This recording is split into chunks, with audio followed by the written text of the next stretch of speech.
Gotcha. Yeah, this is pretty stuck. Take some nice deep breaths all the way out. Ooh. Whoa, damn.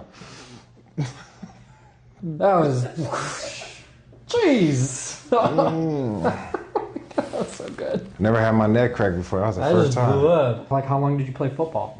From high school to college. Did you get injured? Yeah, I got Probably, injured. yes, Yeah, most likely. a lot. Concussions? Yeah, I said a few. Yeah. Yeah.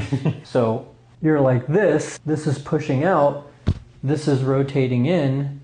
Now this isn't gonna move. It's crazy because I don't you don't feel those type of things, but like once you go, once you do the x-ray, that's crazy. Like you can see all that. This is a big deal. This needs to move. So we gotta keep balancing the body out, right? One side, then the other.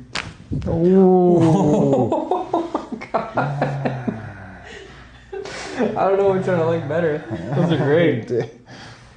I feel good right there, man. Oh, that's all I needed. You just focused.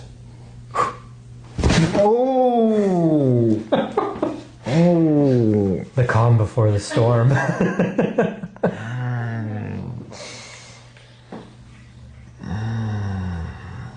Man, thank you, bro, man. Yeah. I don't feel, wow. How's that feel there? Honestly, I feel good. My neck, my whole spine, like my lower back, that Y strap, like Yeah, that was opened up a lot of stuff. It's a good reset. I feel good. You feel good? Yeah, I feel good right now.